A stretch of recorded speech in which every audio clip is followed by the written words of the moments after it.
ঘরের মধ্যে মা থাকে, মানুষের বাড়ির একটা কোনায় জায়গা করে নিছে, ওই জায়গার ভিতরে থাকে। ওই সন্তান ওই জায়গার ভিতরে গিয়া বসে আছে। হঠাৎ করে দেখা গেল বিকাল যখন হয়ে যায়, ওই বৃদ্ধা মা লাঠিতে ভর করা ভিক্ষার ঝুলি কাঁধের মধ্যে নিয়া ধীরে ধীরে ওই ঝুপড়ি ঘরের দিকে এগিয়ে আসতেছে। ভিক্ষার ঝুলিটা ঘরের মধ্যে রেখে দেয়। লাঠিটা রাখার পরে মাগরিবের নামাজের সময় হয়ে গেছে। ওই বৃদ্ধা মহিলা বদনা বের কইরা পানি বদনার ভিতরে নিয়ে ওযু বানাইয়া যায় নামাজ বিছায়া নামাজের মধ্যে দাঁড়ায় গেছে। নামাজ শেষ কইরা মুনাজাত ধইরা মহান আল্লাহকে ডাকতে বলে, ওগো আল্লাহ, দীর্ঘদিন আগে, দীর্ঘ প্রায় 2 যুগ আগে আমার সন্তান কেড়ে নিলা। ওগো আল্লাহ, আমার কোনো আফসোস নাই, তারপরে আমার স্বামী কেড়ে নিলে আমারে বিধবা বানায়া দিলা, তাতেও আমার কোনো আফসোস নাই গো আল্লাহ। তুমি আমার সন্তান কেড়ে নিলা, আমারে তুমি আমার বুক খালি করে দিলা, আমি আফসোস করতেছি না। কিন্তু এমন একটা পর্যায়ে, এমন একটা পরিস্থিতির সম্মুখীন আমি হয়েছি, এমন একটা হতভাগ্য মহিলা আমি। এই মুহূর্তে যদি আমি মারা যাই, তাহলে দুনিয়াতে আমার আত্মীয় স্বজনের ভিতরে এমন কোন লোক নাই যে আমাকে সে নিজের হাতে কবরে নামাবে। আমাকে দাফন করার মতো কোনো লোক নাই, আমাকে কবরে নামানোর মতো কোনো লোক নাই। এমন হতভাগ্য মহিলা আমি যে আমার স্বামীও বেঁচে নাই, আমার সন্তান নাই। ওগো আল্লাহ, কিন্তু তুমি তো সব পারো। আমার সন্তান যদি দুনিয়ার কোথাও জীবিত থাকে, আল্লাহ, এই শেষ বয়সেও যদি তুমি আমার কলিজার টুকরা সন্তানকে আমার কাছে ফেরত দিতা, আমি আমার এই শেষ জীবনে কামাই খাওয়ার জন্য না, আমি যখন মারা যাব, কমপক্ষে আমার সন্তান যেন আমার এই কবরে নামাইতে পারে।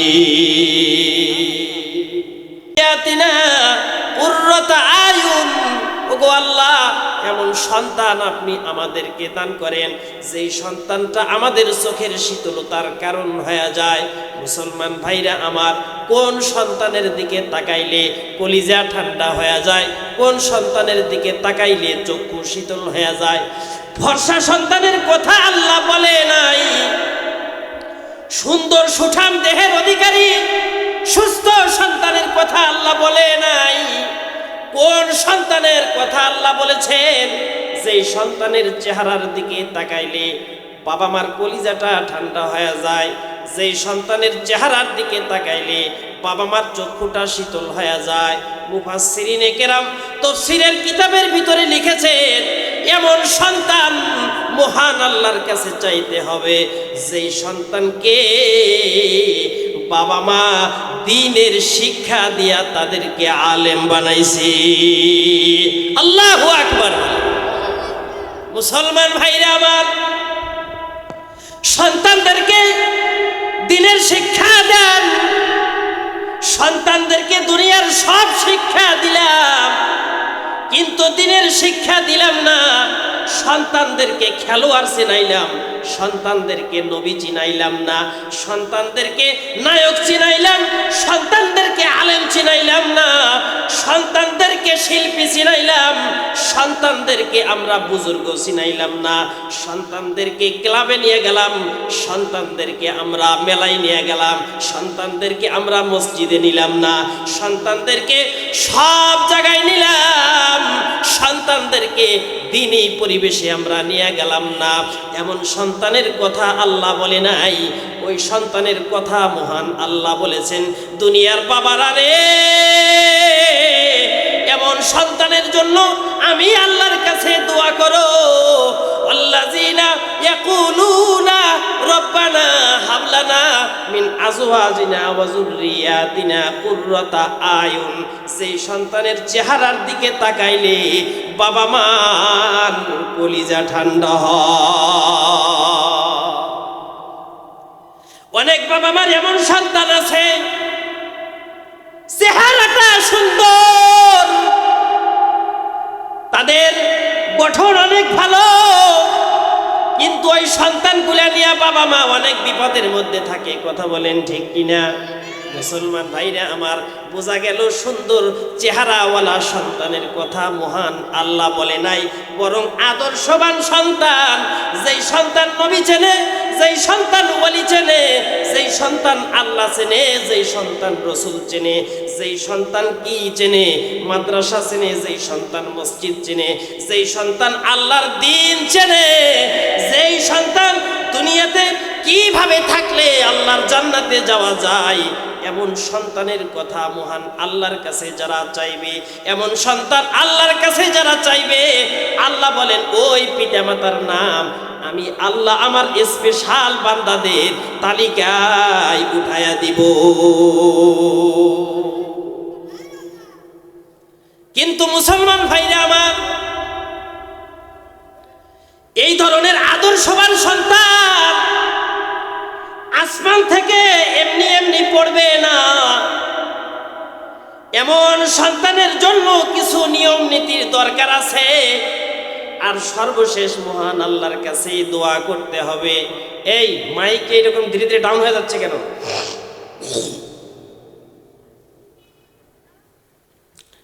এই সন্তান আপনি যদি চান, এমন আদর্শবান সন্তান, এই সন্তানটা কিন্তু এমনি এমনি আসবে না, এমনি এমনি হবে না মুসলমান ভাইরা আমার। এই জন্য সর্বপ্রথম আমার আপনার এমন সন্তান যদি আমরা চাই, তাহলে আদর্শবান এমন একজন মায়ের ব্যবস্থাপনা করতে হবে। কারণ সন্তানের সর্বপ্রথম বিদ্যালয়, সর্বপ্রথম শিক্ষার জায়গা হলো সন্তানের মা। খাজা মঈনুদ্দিন চিশতির কথা আপনারা শুনেছেন। এই খাজা মঈনুদ্দিন রহমতুল্লাহ আলাইহি ভারতবর্ষের বিশ্ববিখ্যাত একজন আল্লাহর ওলি ছিলেন। কিতাবের ভিতরে এসেছে খাজা মঈনুদ্দিন চিশতির হাতে হাত দিয়া একজন দুইজন নয়, 90 লক্ষ হিন্দু ইসলাম গ্রহণ করছে। কিন্তু খাজা মঈনুদ্দিন চিশতির মা মঈনুদ্দিনকে ডাকতে বলে, মঈনুদ্দিন রে, তোমার হাতে 90 লক্ষ হিন্দু তোমার হাতে হাত রেখে মুসলমান হয়েছে। এই 90 লাখ হিন্দু যে তোমার হাতে হাত রেখে মুসলমান হয়েছে, এইটা কিন্তু শুধু তোমার একার কৃতিত্ব না, এর মধ্যে তোমার মারও একটা কৃতিত্ব আছে, একটা অংশ আছে। তুমি একার কারণে, তোমার একার এলেম আমলের কারণে কিন্তু এতগুলা মানুষ মুসলমান হয় নাই। খাজা মঈনুদ্দিন চিশতির মা মঈনুদ্দিনকে ডাকতে বলে, ও মঈনুদ্দিন, তুমি যখন আমার গর্ভের মধ্যে ছিলা, আমি জীবনেও কোনো দিন কি করি নাই, এক ওয়াক্ত নামাজ কিন্তু কাজা করি না। খাজা মঈনুদ্দিন চিশতির মা ডাকতে বলেন, এ মঈনুদ্দিন রে, তুমি যখন আমার গর্ভের মধ্যে ছিলা, আমি খানা খাওয়ার সময় এত সতর্কতার সাথে খাইছি, জীবনেও কোনোদিন দোয়া পড়া ছাড়া আমি খানা খাই নাই। মুসলমান ভাইরা রে আমার, খাজা মঈনুদ্দিন চিশতির মা ডাকতে বলে, খাজা মঈনুদ্দিন রে, তারপরে তুমি যখন আমার গর্ভের থেকে প্রসব হয়ে গেলা, তুমি যখন দুনিয়াতে চলে আসলা, তোমাকে আমি যতবার দুধ পান করাইছি, ওযু ছাড়া বিনা ওযুতে কোনোদিন তোমার মুখে আমি দুধ দিই না। যতবার তোমারে আমি দুধ পান করাইছি, ততবার আমি ওযু করেছি, আর বিসমিল্লাহ বলে মহান আল্লাহর নাম নিয়া তোমার মুখের মধ্যে আমার দুধের পাটটা ঢুকাইয়া দিছি। খাজা মঈনুদ্দিন রে, তুমি যে এত বড় আল্লাহর ওলি হইছো, এইটা তোমার একার কৃতিত্ব না, এইটার ভিতরে আমারও একটা অংশ আছে। এই জন্য এমন আদর্শবান সন্তান জমিনের নিচ থেকে এমনি এমনি ওঠে না, আবার বৃষ্টির পানির সাথে আসমান থেকে পড়ে না, আবার কোনো জঙ্গল থেকে বের হয়ে আসে না। মুসলমান ভাইরা আমার, এমন আদর্শবান সন্তান গঠন করার জন্য বাবা মায়ের কিছু নিয়ম কানুন মেনে চলার, জোরে বলেন, দরকার আছে না না? মুসলমান ভাইরা আমার, এমন সন্তান মহান আল্লাহর কাছে আমরা চাইব যেই সন্তানের চেহারার দিকে তাকাইলে পিতামাতার কলিজাটা ঠান্ডা হয়ে যায়। এমন কথাটাই মহান আল্লাহ এই আয়াতের মধ্যে বলেন, ওয়াল্লাযিনা ইয়াকুলুনা রব্বানা হাব লানা মিন আজওয়াজিনা ওয়া যুররিয়াতিনা কুররাতা আয়ুন। দুনিয়ার বাবারা রে, আমার কাছে দোয়া করো এমন সন্তান যেন আমি তোমাদেরকে দান করি যেই সন্তানের চেহারার দিকে তাকাইলে তোমাদের চক্ষুটা শীতল হয়ে যায়। মুসলমান ভাইরা আমার, আজকে আমরা সন্তানদেরকে সব শিখাইলাম, সন্তানদেরকে আমরা মোহাব্বত করি, সন্তানদেরকে আমরা ভালোবাসি। মুসলমান ভাইরা আমার, সন্তান হলো একজন পিতামাতার সবচাইতে বড় সম্পদ, কথা বলেন ঠিক কিনা? সন্তানের প্রতি পিতামাতার এমন একটা ভালোবাসা আছে মুসলমান ভাইরা রে আমার, সন্তানের জন্য একজন পিতামাতা নিজের জীবনের সব কিছু বিসর্জন দিতে রাজি হয়ে যায়। মুসলমান ভাইরা আমার, একটা সন্তানের জন্য পিতামাতা কি পরিমাণ কষ্ট করে। ওই যে ফজরের আগেই পিতামাতা সন্তানটিকে সুশিক্ষায় শিক্ষিত করার জন্য, মানুষ বানানোর জন্য সকালবেলায় ঘুমের থেকে উঠে যায়, কথা বলেন ঠিক কিনা? ছোট্ট বাচ্চারে হাত মুখ ধুইয়া দিয়া, কান্দের মধ্যে ব্যাগ একটা দিয়া, মা সব কিছুকে ছেড়ে দিয়া ফজরের আগেই রান্না বান্না কমপ্লিট করে ওই সন্তানকে সাথে নিয়া, একা একা সন্তানকে ছেড়ে দেয় না, সন্তানকে নিজের সাথে নিয়া মাদ্রাসা এবং স্কুলে চলে যায়, কথা বলেন ঠিক কিনা? সন্তান যতক্ষণ পর্যন্ত প্রতিষ্ঠানের ভিতরে লেখাপড়া করে, ওই মা সন্তানকে স্কুলে একা ছেড়ে কিন্তু বাড়িতে আসে না, না জানি কোন সময় আমার সন্তানের কি হয়। মুসলমান ভাইরা আমার, সন্তানের প্রতি পিতামাতার ভালোবাসা মহান আল্লাহর একটা বিশেষ দান। মুসলমান ভাইরা আমার, কিন্তু সন্তানকে ভালোবাসা এমন সন্তান বানান যাবে না, সন্তানকে এমন ভালোবাসা যাবে না যেই ভালোবাসা পাইয়া সন্তান নাস্তিক হয়ে যায়, যেই সন্তান পিতামাতার ভালোবাসা পাইয়া আল্লাহ রসুলের বিরোধিতাকারী হয়ে যায়। এমন সন্তানকে এমন ভাবে ভালোবাসা যাবে না যেই সন্তান ভালোবাসার কারণে বেনামাজি হয়ে যায়, বদ্দিন হয়ে যায়। মুসলমান ভাইরা আমার, এইটা কিন্তু সন্তানের প্রকৃত ভালোবাসা না।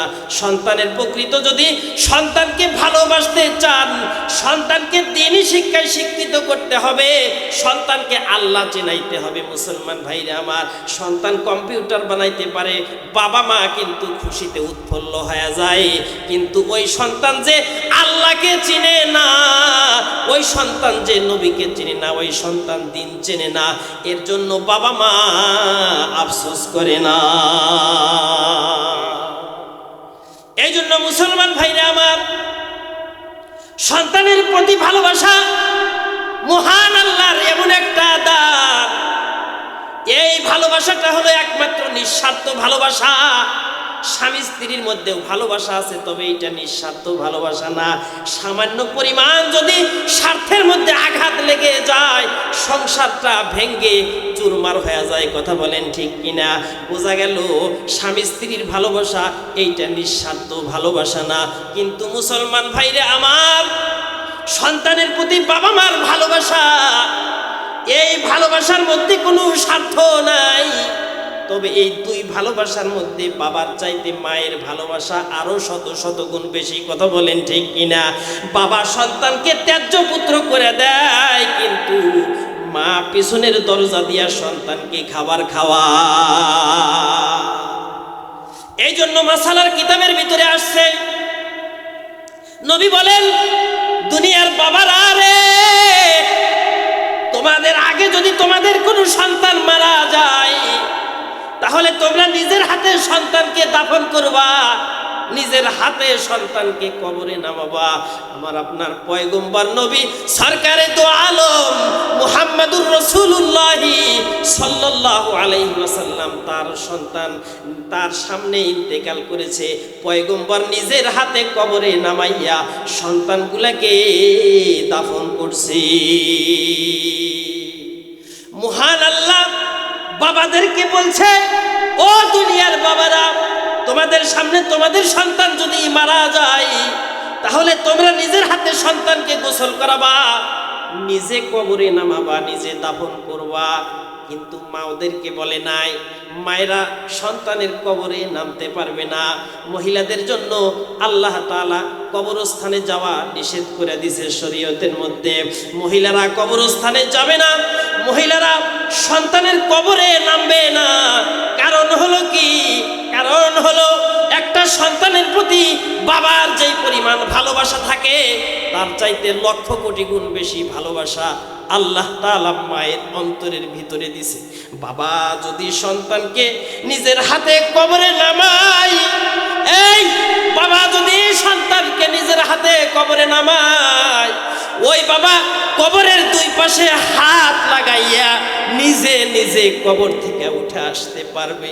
কিন্তু মার সন্তানের প্রতি এমন একটা ভালোবাসা দিছে যে দুনিয়ার কোনো মা সন্তানকে যদি কবরে নামায়, মার শরীরে এই শক্তি থাকবে না যে মা ওই কবর থেকে সন্তানকে রেখে উঠে আসবে। মার সাথে সন্তানের সাথে মা শুয়ে পড়বে, মার মরণ হয়ে যাবে কিন্তু সন্তানকে ছেড়ে আসবে না। এমন ভালোবাসা মহান আল্লাহ মায়েদের অন্তরের ভিতরে দিছে সন্তানের প্রতি, এমন একটা নিঃস্বার্থ ভালোবাসা। মুসলমান ভাইরা আমার, এই জন্য মহান আল্লাহ পবিত্র কোরআনের ভিতরে বাবা মার সম্পর্কেও সন্তানদেরকে নির্দেশ দিয়ে বলে, ওয়াকাদা রব্বুকা আল্লা তা'বুদু ইল্লা ইয়াহু ওয়া বিল ওয়ালিদাইনি ইহসানা। এই দুনিয়ার মানুষেরা ভালো করে শুনে রাখো, তোমাদেরকে আমি আল্লাহ নির্দেশ দিতেছি, তোমাদের বাবা মা তোমাদেরকে যেরকম ভাবে সুন্দর করে লালন পালন করেছে, মহাব্বত আর ভালোবাসা দিয়ে তোমাদেরকে আশ্রয় দিয়েছে, তোমাদের বাবা নিজে না খাইয়ে তোমাদের খাওয়াইছে, নিজে পুরাতন কাপড় পরে তোমাদেরকে নতুন কাপড় পরাইছে। বাবা ঈদের দিনেও অনেক বাবা মা এমন আছে ঈদের দিনেও তারা নতুন কাপড় পরার ভাগ্য তাদের হয় না, অথচ যে কোনো ভাবে সন্তানের মুখে হাসি ফুটানোর জন্য নতুন কাপড়ের ব্যবস্থা করে। কথা বলেন ঠিক কিনা মুসলমান ভাইরা রে আমার? এই জন্য মহান আল্লাহ দুনিয়ার সন্তানদেরকে ডাক দেয়া বলেন, এই সন্তানেরা রে, তোমাদের প্রতি তোমাদের বাবা মার অন্তরের ভিতরে আমি এমন একটা ভালোবাসা ফিট করে দিছি যেই ভালোবাসা জীবনেও কোনো দিন নষ্ট হবে না। এই জন্য আমি আল্লাহ তোমাদেরকে নির্দেশ দিয়ে দিলাম, আমি আল্লাহর ইবাদতের পরে দুনিয়ার ভিতরে যত মানুষ আছে তাদের ভিতরে এক নম্বরে আমি আল্লাহর ইবাদতের প্রতি আমি আল্লাহর ইবাদতের পরে তোমরা তোমাদের মা বাবার খেদমত করবা, মা বাবার কথা শুনবা। ওয়া বিল ওয়ালিদাইনি ইহসানা। মুসলমান ভাইরা আমার, তবে সব সন্তান কেমন করে না, সব সন্তান বাবা মার খেদমত করে না। বাবা মা সন্তানের জন্য কত কষ্ট করে, এত কষ্ট করে সন্তানকে বিসিএস ক্যাডার বানাইছে, এত কষ্ট করে সন্তানকে ডাক্তার বানাইছে, এত কষ্ট করে সন্তানকে ইঞ্জিনিয়ার বানাইছে। অথচ আমরা যদি বাংলাদেশের বৃদ্ধাশ্রমগুলোর দিকে তাকাই, মুসলমান ভাইরা আমার, ওই বৃদ্ধাশ্রমের ভিতরে আজ পর্যন্ত কোনো হাফেজের বাবা মা নাই। মুসলমান ভাইরা আমার, ওই বৃদ্ধাশ্রমের ভিতরে আজ পর্যন্ত কোনো গরিবের বাবা মা নাই। ওই বৃদ্ধাশ্রমগুলোর ভিতরে আজ পর্যন্ত কোনো আলেমের বাবা মা নাই। সাংবাদিকরা সাক্ষাৎকার নেয়, আমরা দেখতে পাই যে বড় বড় বিদ্যানদের বাবা মায়েরা, বড় বড় ডিগ্রিধারীদের বাবা মায়েরা ওই বৃদ্ধাশ্রমের মধ্যে অসহায় অবস্থায় পড়ে আছে। কিন্তু মুসলমান ভাইরা আমার দেখেন, ওই যে বাবা মাদেরকে এত কষ্ট দিয়া তাদের কোনো খোঁজ খবর নেয় না, বৃদ্ধাশ্রমের মধ্যে আছে, এত কষ্ট করতেছে, অন্তরের ভিতরে আগুন জ্বলতেছে। ওই যে সাংবাদিকরা সাক্ষাৎকার নেয়, কিছু কিছু সাংবাদিক ওই মা বাবাদেরকে জিজ্ঞাসা করে, মা আপনার সন্তান এত বড় লোক, আপনার সন্তান এত বড় ডিগ্রিধারী, আপনার সন্তান এত বড় শিক্ষিত, এত কামাই রোজগার করে, অথচ আজকে আপনার এই বৃদ্ধাশ্রমে রেখে গেছে, আপনার কোনো খোঁজ খবর নেয় না, আপনি একটু ওই সন্তানের জন্য বদদোয়া করেন। কিন্তু বাবা মা চোখের পানি ছেড়ে দিয়ে বলে, না রে বাবা না, আমার সন্তান যদিও আমারে কষ্ট দেয়, আমার সন্তান যদিও আমারে দেখে না, কিন্তু ওই সন্তানকে আমি এত কষ্ট করে লালন পালন করেছি, আমার এই কষ্টের ধন, আমার এই বুকের মানিকের জন্য আমি কখনো বদদোয়া করতে পারি না। আল্লাহু আকবার বলে। মুসলমান ভাইরা আমার, এইটা হলো সন্তানের প্রতি বাবা মার ভালোবাসা। খুতুবাতে জুলফিকারের ভিতরে আল্লামা জুলফিকার আহমদ নকশবন্দি পাকিস্তানের বিশ্ববিখ্যাত একজন আলেম ছিলেন, কিছুদিন আগে মারা গেছেন এই ডিসেম্বর মাসে। মুসলমান ভাইরা আমার, এই জুলফিকার আহমদ নকশবন্দি রহমতুল্লাহ আলাই উনি একটা কিতাব লিখেছেন, নাম হলো খুতুবাতে জুলফিকার। এই খুতুবাতে জুলফিকারের ভিতরে একটা ঘটনা লিখেছেন। মুসলমান ভাইরা আমার, একজন সন্তান তার পিতা মাতাকে ছেড়ে দিয়া বিদেশে চলে গেছে, যুগের পর যুগ চলে গেছে। বাবা মা, গরিব বাবা মা ওই সন্তানকে লেখাপড়া করে বড় বানাইছে, কিন্তু সন্তান বাবা মাকে দেশে রেখে বিদেশে চলে গেছে। যুগের পর যুগ ওই সন্তান বাবা মার কোনো খোঁজ খবর নেয় না। মুসলমান ভাইরা আমার, খুতুবাতে জুলফিকারের ভিতরে আল্লামা জুলফিকার আহমদ নকশবন্দি লেখেন, এ মুসলমান ভাই খুব খেয়াল করে শুনবেন, ওই সন্তান পিতামাতার কোনো খোঁজ খবর নেয় না। বাবা মা ওই সন্তানের জন্য কাঁদতে কাঁদতে অসুস্থ হয়ে গেছে। বাবা এমন একটা দুরারোগ্য ব্যাধিতে আক্রান্ত হয়ে গেছে যে বাবা ওই সন্তানের শোকে কাঁদতে কাঁদতে এমন একটা দুরারোগ্য ব্যাধিতে আক্রান্ত হয়ে গেছে, ভিটা বাড়ি যা ছিল সব কিছু বিক্রি করে দিয়া ওই বাবার চিকিৎসার জন্য অনেক টাকা পয়সা খরচ করছে, কিন্তু সুস্থ করতে পারে নাই। মহান আল্লাহর ডাকে সাড়া দিয়া দুনিয়া থেকে বিদায় নিয়ে চলে গেছে। এখন শুধু তার মা বেঁচে আছে, কিন্তু নিজের কোনো জায়গা জমি নাই, যা কিছু ছিল ওই বাবার চিকিৎসার জন্য সব কিছু ব্যয় করছে। মুসলমান ভাইরা রে আমার, ওই সন্তান বাবা মার এখনো পর্যন্ত কোনো খোঁজ খবর নেয় না। প্রায় দেখতে দেখতে 2 যুগ পর্যন্ত চলে গেছে, 20 বছর পার হয়ে গেছে। মুসলমান ভাই, ওই মা ভিক্ষা করে খায়, পরের বাড়িতে থাকে, সারাদিন ভিক্ষা করে। এ মুসলমান ভাইরা রে আমার, আল্লামা জুলফিকার আহমদ নকশবন্দি রহমতুল্লাহ আলাই লেখেন, ওই যে বিদেশের বাড়িতে যেই সন্তানটা আছে, হঠাৎ করে একদিন ওই সন্তানের এমন একটা ব্যাধিতে ওই সন্তান আক্রান্ত হয়ে যায়, যেই ব্যাধির কারণে ওই সন্তানের যৌবনটা নষ্ট হয়ে যায়। মুসলমান ভাইরা আমার, একজন পুরুষের যৌবন যখন নষ্ট হয়ে যায়, ওই স্বামীর কাছে, ওই পুরুষের কাছে তার স্ত্রী আর থাকতে চায় না।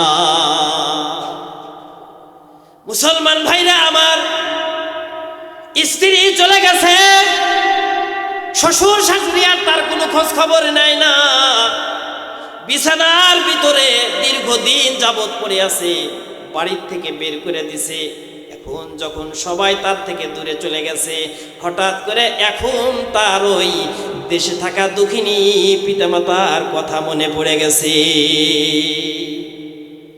কোনো মতে বিদেশ থেকে দেশে চলে আসছে। মুসলমান ভাই, দীর্ঘ 2 যুগ হয়ে গেছে, বাবা মার খোঁজ খবর নেয় না। এই সন্তান দেশে আসার পরে তার যে এলাকা ছিল ওই এলাকায় চলে আসছে, বাবা মার খোঁজ করতেছে, আমার বাবা কোথায়, আমার মা কোথায়। খোঁজ করতে করতে করতে করতে তাদের যে বাড়িটা ছিল ওই বাড়িতে চলে আসছে। আসার পরে দেখে এখানে তো কোনো বাড়ি নাই, আঙ্গুরের বাগান হয়ে আছে, বিশাল আঙ্গুরের বাগান, বাগানের ভিতরে অনেক মানুষ কাজ করতেছে। মুসলমান ভাইরা আমার, ওই সন্তান ওখানে এসে কষ্ট করে ওখানে লোকদেরকে সালাম দিয়া বলে, এই লোকেরা, এই বাড়িটা কার ছিল? এই বাড়িটা কি অমুকের ছিল না? বলে হ্যাঁ, অমুকের তো এই বাড়ি ছিল। তো সেই বাড়িওয়ালা কোথায় এখন থাকে? বলে বাড়িওয়ালা তো অনেক দিন আগেই দুনিয়া থেকে বিদায় নিয়ে চলে গেছে। বলে ওই বাড়িওয়ালার বউ কি, স্ত্রী কি এখন জীবিত আছে নাকি? কয় হ্যাঁ আছে। তো সে কোথায় থাকে? বলে সে এখানে থাকে না, কারণ তার স্বামী যখন অসুস্থ হয়ে যায়, ওই স্বামীর চিকিৎসার জন্য সব কিছু জমি জমা যা ছিল বিক্রি করে দিয়া স্বামীর চিকিৎসা করেছে, কিন্তু স্বামীকে বাঁচাইতে পারে নাই। মুসলমান ভাইরারে আমার, স্বামীর চিকিৎসার জন্য সব কিছুকে বিসর্জন দিয়া ওই হতভাগ্য মহিলা এখন ভিক্ষা করে খায়, মানুষের বাড়িতে থাকে। তুমি যদি দেখা করতে চাও তাহলে ওই জায়গায় ওই বুড়ি থাকে, একটা ঝুপড়ি ঘর বানায়া ওই ঘরের মধ্যে থাকে, মানুষের বাড়িতে থাকে, ভিক্ষা করে খায়। তুমি যদি দেখা করতে চাও তাহলে ওই জায়গায় গিয়া তুমি তার সাথে দেখা করতে পারো, তবে দিনে তুমি তাকে পাবা না, কারণ দিনের বেলায় ভিক্ষা করার জন্য বিভিন্ন জায়গায় বের হয়ে চলে যায়। সন্ধ্যা পর্যন্ত অপেক্ষা করতে পারো, তাহলে তুমি ওই বৃদ্ধার দেখা পাবা। মুসলমান ভাইরা রে আমার, সন্তান ওই মা, বৃদ্ধা মা যে ঝুপড়ি ঘরের মধ্যে থাকে, ঝুপড়ি ছোট্ট একটা ঘর বানাইয়া, পাতা দিয়া ঘর বানাইয়া ওই ঘরের মধ্যে মা থাকে, মানুষের বাড়ির একটা কোনায় জায়গা করে নিছে, ওই জায়গার ভিতরে থাকে। ওই সন্তান ওই জায়গার ভিতরে গিয়া বসে আছে। হঠাৎ করে দেখা গেল বিকাল যখন হয়ে যায়, ওই বৃদ্ধা মা লাঠিতে ভর করা ভিক্ষার ঝুলি কাঁধের মধ্যে নিয়া ধীরে ধীরে ওই ঝুপড়ি ঘরের দিকে এগিয়ে আসতেছে। ভিক্ষার ঝুলিটা ঘরের মধ্যে রেখে দেয়। লাঠিটা রাখার পরে মাগরিবের নামাজের সময় হয়ে গেছে। ওই বৃদ্ধা মহিলা বদনা বের কইরা পানি বদনার ভিতরে নিয়ে ওযু বানাইয়া যায় নামাজ বিছায়া নামাজের মধ্যে দাঁড়ায় গেছে। নামাজ শেষ কইরা মুনাজাত ধইরা মহান আল্লাহকে ডাকতে বলে, ওগো আল্লাহ, দীর্ঘদিন আগে, প্রায় 2 যুগ আগে আমার সন্তান কেড়ে নিলা। ওগো আল্লাহ, আমার কোনো আফসোস নাই, তারপরে আমার স্বামী কেড়ে নিলে, আমারে বিধবা বানায়া দিলা, তাতেও আমার কোনো আফসোস নাই গো আল্লাহ। তুমি আমার সন্তান কেড়ে নিলা, আমারে তুমি আমার বুক খালি করে দিলা, আমি আফসোস করতেছি না।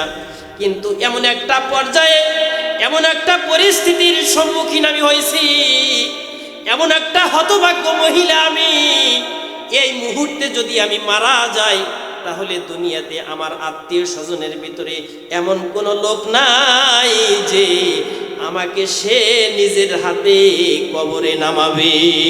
আমাকে দাফন করার মতো কোনো লোক নাই, আমাকে কবরে নামানোর মতো কোনো লোক নাই।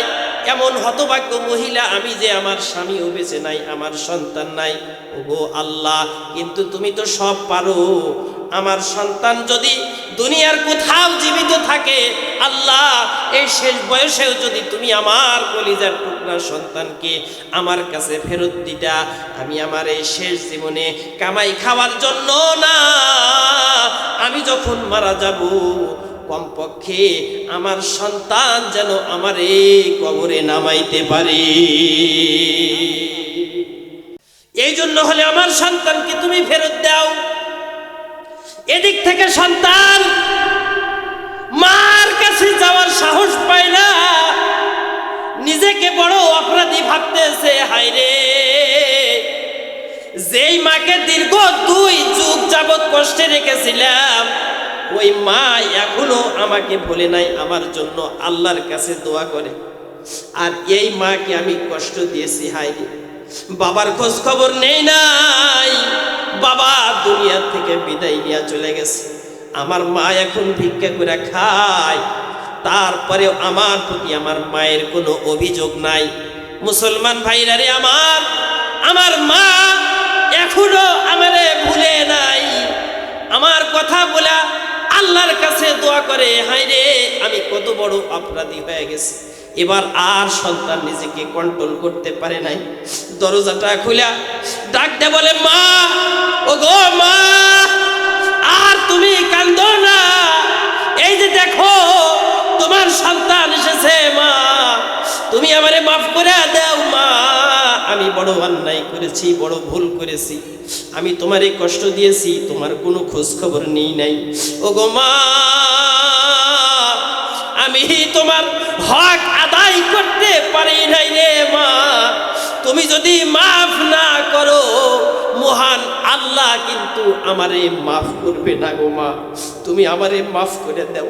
এবার মা সন্তানের অন্ধ, মা সন্তানের জন্য কাঁদতে কাঁদতে অন্ধ হয়ে গেছে।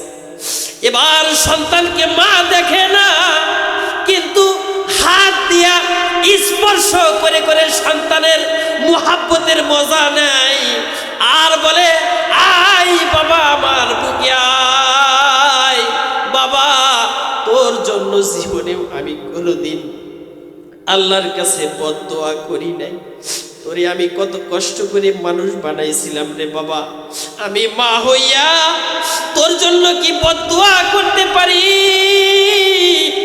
সন্তান ডাকতে বলে, মা আমি তো লোভে পড়া বিদেশি মেয়েকে বিয়া করছিলাম, আজকে আমি অক্ষম হয়ে গেছি, দুর্বল হয়ে গেছি, আমাকে তারা ছেড়ে দিয়ে চলে গেছে রে মা, অথচ তোমারে আমি ছেড়ে দিছি, কিন্তু তুমি আমারে ছাড়ো নাই, আমারে ভুলে যাও নাই। মুসলমান ভাইরা আমার, এইটা হলো সন্তানের প্রতি বাবা মার এমন একটা নিঃস্বার্থ ভালোবাসা, যে বাবা মাকে সন্তান যদি হাজারো কষ্ট দেয় তারপরেও কোনো বাবা মা সন্তানদের কথা কিন্তু ভোলে না, সন্তানের কষ্ট কোনো বাবা মা কামনা করে না। মুসলমান ভাইরা আমার, এই জন্য যেই বাবা মা আমাদেরকে এত কষ্ট করে বড় করছে, এই বাবা মাকে কেমন করে রাখতে হবে? মহান আল্লাহ বলেন, ওয়াকাদা রাব্বুকা আল্লা তা'বুদু ইল্লা ইয়্যাহু ওয়া বিল ওয়ালিদাইনি ইহসানা ইম্মা ইয়াবলুগান্না ইনদাকাল কিবারা আহাদুহুমা আও কিলাহুমা ফালা তাকুল লাহুমা উফিউ ওয়ালা তানহারহুমা ওয়া কুল লাহুমা কাওলান কারীমা। দুনিয়ার সন্তানেরা রে, তোমরা শোনো, খবরদার খবরদার, বাবা মার সাথে নরম ভাষায় কথা বলবা। সন্তানদেরকে আমরা আলেম বানাইতে চাই না, আমরা মনে করি যে সন্তানদেরকে মাদ্রাসায় দিলে, দিনই শিক্ষা করলে ওরা ভিক্ষা করে খাবে, কি খায়া বাঁচবে? কথা বলেন ঠিক কিনা? সন্তানদেরকে যদি আমরা মাদ্রাসায় দেই, অনেকেই বলে এটা হলো ফকিরা বিদ্যা। কি বিদ্যা বোঝেন না? আলেমদেরকে মানুষ দাম দেয় না, এদেরকে গোনে না, সমাজে এদের কোনো মূল্য নাই। অথচ সমাজে একটা মার গর্ভ থেকে যদি 3টা সন্তান হয়, একটা ডাক্তার, একটা ইঞ্জিনিয়ার, একটা ব্যারিস্টার, ওই সন্তানকে, ওই মাকে রাষ্ট্রের পক্ষ থেকে রত্ন গর্ভা মা বলে স্বীকৃতি দেওয়া হয়। কথা বলেন ঠিক কিনা? এবং সরকারিভাবে, রাষ্ট্রীয়ভাবেও এবং বিভিন্ন প্রতিষ্ঠান থেকে ওই মা বাবাকে ডেকে বিভিন্ন ধরনের পুরস্কারে পুরস্কৃত করা হয়, কারণ এই মার এক সন্তান ডাক্তার, এক সন্তান ইঞ্জিনিয়ার, আরেক সন্তান হলো ব্যারিস্টার। এই জন্য ওই মা হলো রত্ন গর্ভা মা, 3টা রত্ন একসাথে সে পেটে ধারণ করছে।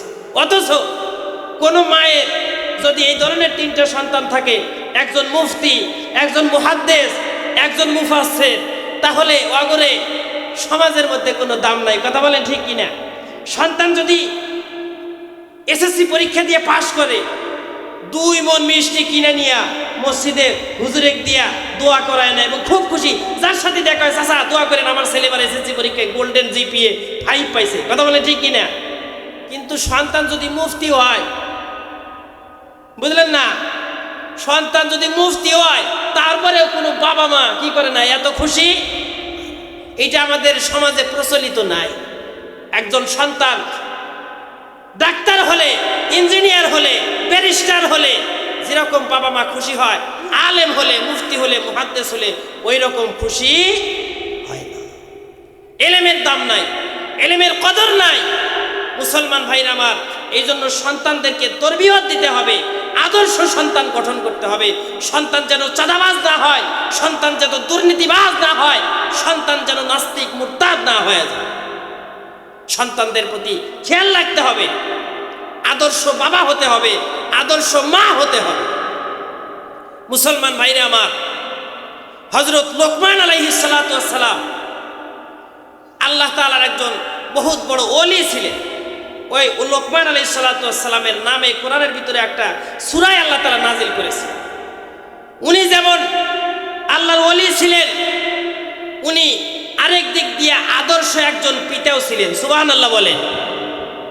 উনি ওনার সন্তানকে ডেকে এমন কিছু গুরুত্বপূর্ণ নসিহত করেছেন, দিক নির্দেশনা দিয়েছেন যে এই কথাগুলি মহান আল্লাহর কাছে এত ভালো লাগছে যে আল্লাহ তাআলা এই লোকমানের কথাগুলোকে কোরআনের আয়াত বানাইয়া একটা সূরা, পূর্ণ একটা সূরা বানাইয়া কোরআনের ভিতরে ঢুকায় দিয়েছে। সুবহানাল্লাহ।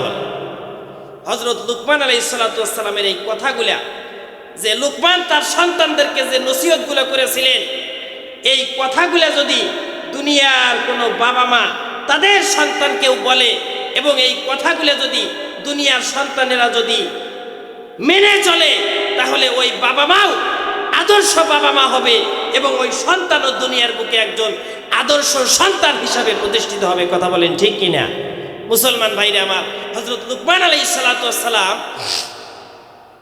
উনি ওনার সন্তানকে ডাক দিয়ে বলেন, ইয়া বুনাইয়া আকিমিস সালাতা ওয়া'মুর বিল মা'রুফি ওয়ানহা আনিল মুনকারি ওয়াসবির আলা মা আসাবাক ইন্না যালিকা মিন আজমিল উমুর। হে আমার সন্তান, এক নাম্বার তোমার কাজ হলো লা তুশরিক বিল্লাহ, তুমি আল্লাহর সাথে কাউকে কি করবে না, শিরিকের গুনাহ করবে না। তারপরে তুমি নামাজ পড়বা। এই জন্য সন্তানদেরকে মাঝে মধ্যে ডেকে নিজে নসিহত করতে হয়, কিন্তু আমরা বাবা মা সন্তানদেরকে জীবনে কোনোদিন ডেকে নসিহত করি না। বোঝেন নাই? দুই এক সময় কোনো উল্টাপাল্টা করি, ধমক মারি, এই করি সেই করি। সন্তানদেরকে অত ধমকানোও যাবে না, পিটানোও যাবে না। বুঝতে পারছেন? সন্তানদেরকে যত মার দিবেন তারা তত পিছলে হয়ে যায়। কি হয়ে যায়? পিছলে হয়ে যায়। এই জন্য সন্তানদেরকে নরম ভাষায় তরবিয়ত দিতে হবে, শিক্ষা দিতে হবে। সন্তান বাবা মার কথাকে যতটুকু গুরুত্ব না দেয়, এর চাইতে বাবা মার কর্মকে আরো বেশি গুরুত্ব দেয়। এই জন্য সন্তানকে ওয়াজ করার আগে নিজেও আগে ভালো হয়ে চলা লাগবে। আমি যদি আবার নামাজ না পড়ি আর সন্তানকে যদি বলে আই ফজরের সময় ওঠ, সে কি নামাজ পড়বে? এই জন্য আগে বাবা মাকে নামাজি হতে হবে, বাবা মাকে আগে আদর্শবান বাবা হতে হবে, মাকে আগে আদর্শবান মা হতে হবে, তারপরে সন্তানকে আদর্শবান সন্তান বানাইতে হবে। কথা বলেন ঠিক কিনা মুসলমান ভাইরা আমার? এই জন্য সন্তানকে আদর্শবান সন্তান বানাইতে হবে। এই জন্য এমন সন্তান বানানো যাবে না যেই সন্তান মা বাবা বুড়া হলে মা বাবাকে ঘরের থেকে বের করে দেয়। সৌদি আরবের ভিতরে এক বিচারপতি একটা সাক্ষাৎকার দিছে, সাংবাদিকরা ওই বিচারপতির সাক্ষাৎকার নিচ্ছে। বিচারপতি বলেন যে আমি জীবনে অনেক বিচার করছি, কিন্তু এমন একটা আশ্চর্য ধরনের একটা বিচার আমার কাছে আসছে যে এই বিচারটা আমি আশ্চর্য হয়ে গেছি যে এইটা কোনো বিচারই না। কি বিচার? ছোট ভাই বড় ভাইয়ের বিরুদ্ধে মামলা করছে। কোন ভাই? ছোট ভাই বড় ভাইয়ের বিরুদ্ধে মামলা করছে। কি মামলা? বিচারপতি ডাকতে বলেন, জীবনে অনেক বিচার করেছি, কিন্তু এমন একটা আশ্চর্য ধরনের বিচার আমার কাছে আসছে। সেই বিচারটা হলো এই, ছোট ভাই বড় ভাইয়ের বিরুদ্ধে মামলা দায়ের করছে, কেস দায়ের করছে। মামলাটা হলো এই, ওই দুইটা ভাই তাদের বাবা নাই, শুধুমাত্র একজন মা বেঁচে আছে। এখন এই মা ছোট থেকেই বড় ভাইয়ের বাড়িতে থাকে, বড় ভাই ওই মায়ের দেখাশোনা করে। ছোট ভাই ছোট ছিলেন, এই জন্য বড় ভাই ওই মায়ের দেখাশোনা করে। ছোট ভাই আগের থেকেই বাবা মার কোনো খোঁজ খবর নেয় না, কিন্তু এই দিক থেকে ছোট ভাইও ধীরে ধীরে অনেক বড় হয়ে গেছে, ধীরে ধীরে বড় হয়ে গেছে। ছোট ভাই ধীরে ধীরে যখন বড় হয়ে গেছে, চাকরি বাকরি করতেছে, বড় চাকরিজীবী হয়ে গেছে। মুসলমান ভাইরে আমার, বড় ভাই যেমন সম্পদশালী, ছোট ভাই ওই রকম সম্পদশালী হয়ে গেছে। এমনকি বড় ভাইয়ের চাইতে ছোট ভাই অনেক বড় বেশি সম্পদের মালিক হয়ে গেছে। এবার বড় ভাইয়ের কাছে গিয়া বলে, ভাই তুমি তো এতদিন আমার মাকে দেখাশোনা করলা, আজকে আমি একটু আমার মাকে এখন থেকে লালন পালন করতে চাই, কারণ এতদিন আমার সম্পদ ছিল না, আমি ছোট ছিলাম, এই জন্য আমার মায়ের কোনো খোঁজ খবর আমি নিতে পারি নাই। অথচ পয়গম্বর সরকারে দু আলম নবী মুহাম্মাদুর রাসূলুল্লাহ সাল্লাল্লাহু আলাইহি ওয়াসাল্লাম হাদিস শরীফের মধ্যে বলেছেন, আল জান্নাতু তাহতা আকদামিল উম্মাহাত, মায়ের পায়ের নিচে মহান আল্লাহ সন্তানের জান্নাত নির্ধারণ করে রেখেছে।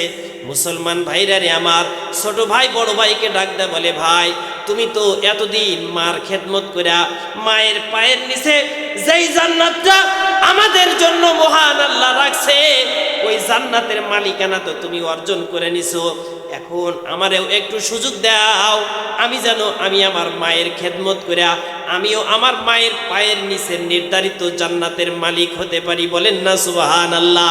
মুসলমান ভাইরা রে আমার, কিন্তু বড় ভাই ডাকতে বলে, না, এতদিন যাবত আমি আমার মাকে দেখাশোনা করে আসতেছি, আজকে শেষ বয়সে এসে আমি আমার মাকে তোমার হাতে ছেড়ে দিতে পারি না, তবে আমি তোমার উপরে অসন্তুষ্ট হই নাই, আমি তোমার কাছে দেব না, আমি মরণ পর্যন্ত আমি আমার মায়ের খেদমত করতে চাই।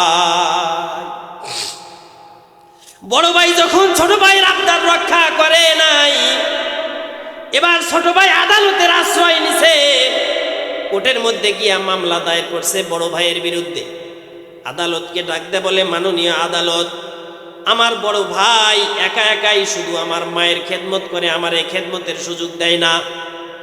মাননীয় আদালতের কাছে বিচার দিলাম, আমিও আমার মায়ের খেদমত করতে চাই, আপনি মেহেরবানি করে আমার মায়ের খেদমত করার সুযোগ আমারে দিয়ে দেন।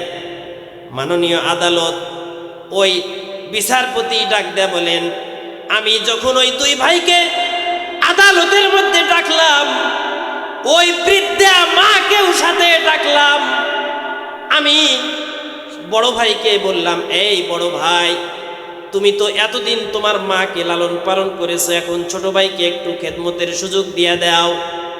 কিন্তু বড় ভাই দিতে অস্বীকৃতি জানায়, কয় না, আমি আমার মায়ের খেদমত যেমন ভাবে করেছি, আমার ছোট ভাই ওই রকম ভাবে আমার মায়ের খেদমত করতে পারবে না।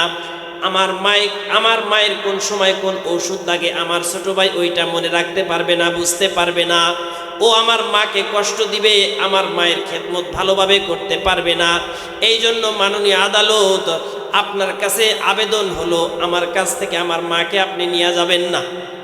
কিন্তু ছোট ভাই ডাকতে বলে, ও বিচারপতি রে, আমার মাকে আমার কাছে দেন, আমি যখন ছোট ছিলাম, ছোট থাকার কারণে আমি আমার মায়ের খেদমত করতে পারি নাই, এখন আমাকে আল্লাহ অনেক সম্পদের মালিক বানায়া দিছে, আমার বড় ভাইয়ের চাইতে আমার সম্পদ অনেক বেশি, মহান আল্লাহ আমারে সম্পদশালী করছে, আমিও আমার মায়ের খেদমত করে জান্নাতের উপযুক্ত হতে চাই।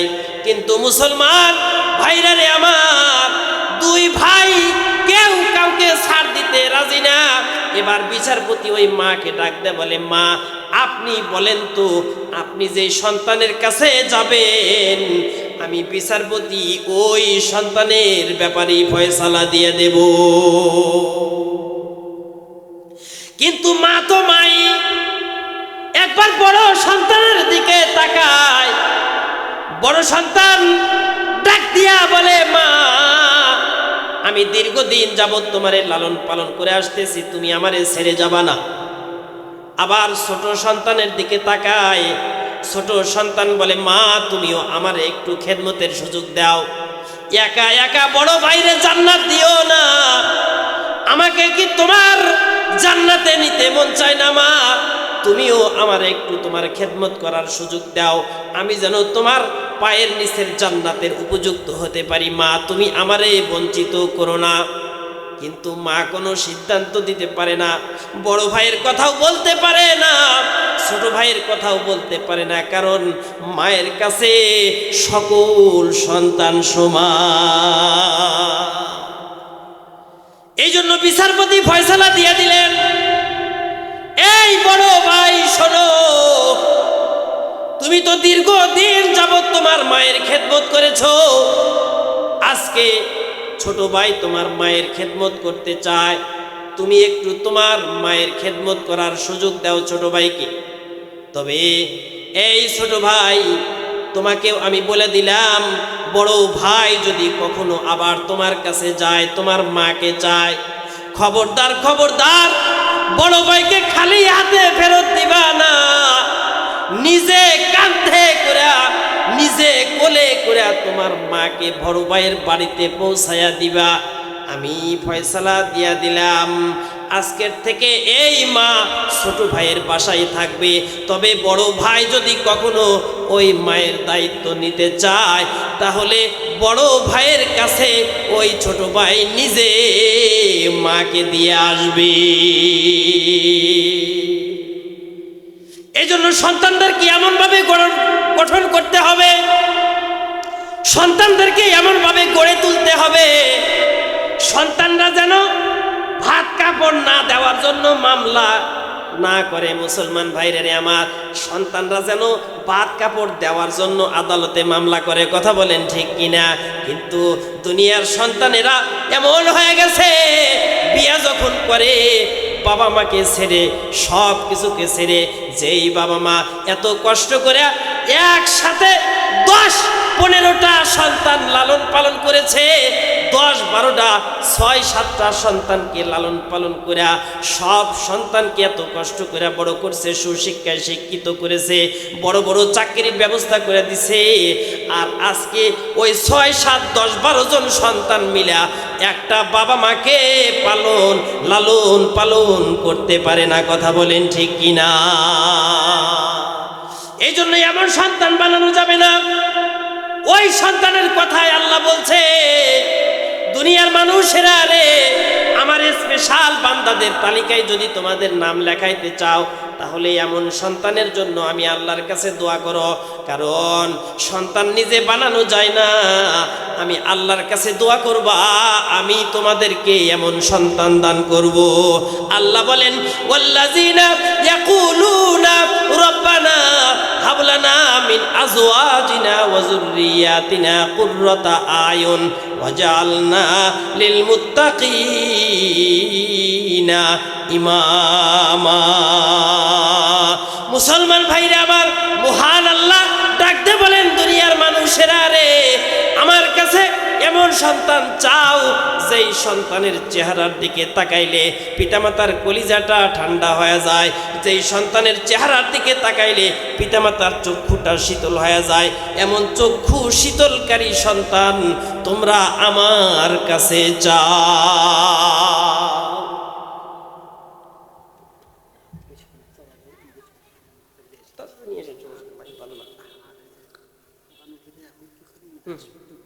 ঠিক আছে, আসুক আসুক আসুক, জানি বলে দিলে আসুক, আসলি বলে দেব।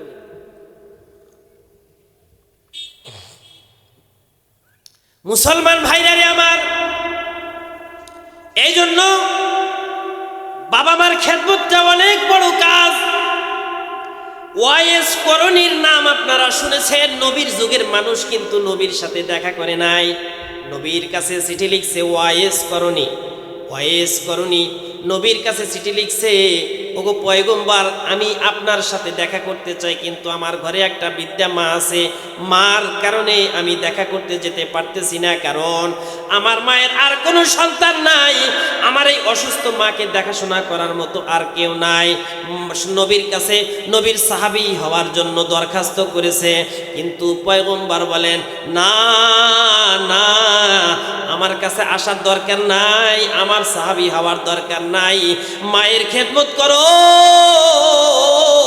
এটা তোমার জন্য আমি নবীর সাহাবী হওয়ার চাইতেও মহান আল্লাহর কাছে অনেক দামি।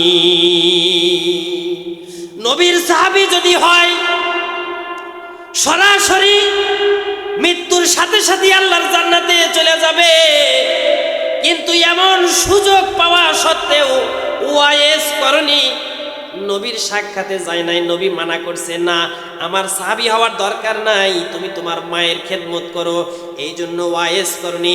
মায়ের খেদমত করার কারণে আল্লাহ তাআলা তাকে এত বড় বুজুর্গ বানাইছে, এত বড় আল্লাহর ওলি বানাইছেন। ওয়াইস করনিকে যে মহান আল্লাহ তাআলা তাকে এত মর্যাদার অধিকারী বানায়া দিছে যে ওয়াইস করনির মার মৃত্যুর পরে ওয়াইস করনি যখন আল্লাহর নবীর কাছে আসতেছেন, তখন রাস্তার মধ্যে শুনতে পান তার মা যেমন দুনিয়া থেকে বিদায় নিয়ে চলে গেছে, নবীও নাই, নবীও চলে গেছে।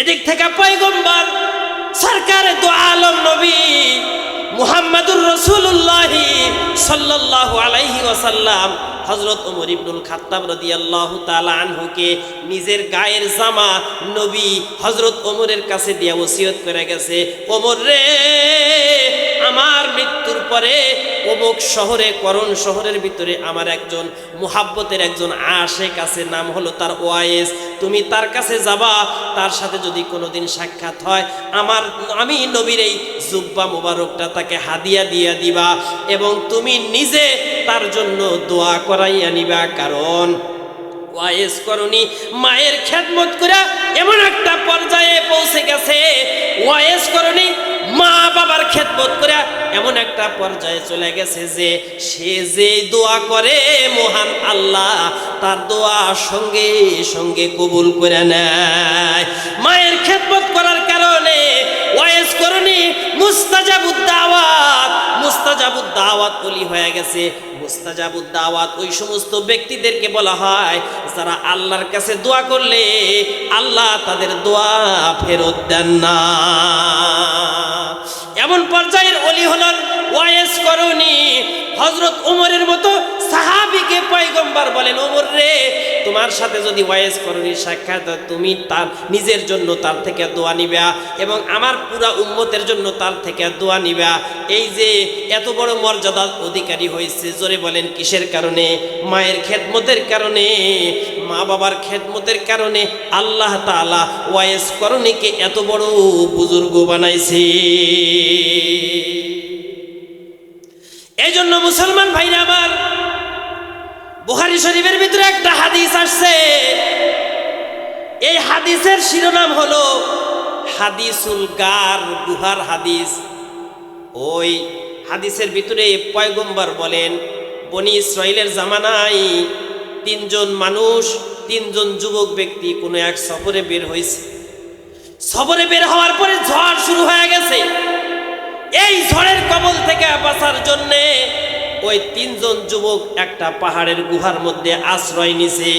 পাহাড়ের গুহার ভিতরে আশ্রয় নেওয়ার পরে হঠাৎ করে বিশাল একটা পাথর এসে ওই পাহাড়ের গুহায় এসে, পাহাড়ের ওই গুহার মুখে এসে আটকা পড়ে গেছে। যে এত ভারী পাথর, তারা ভিতর থেকে ধাক্কায়া ওই পাথরকে আর সরাইতে পারতেছে না।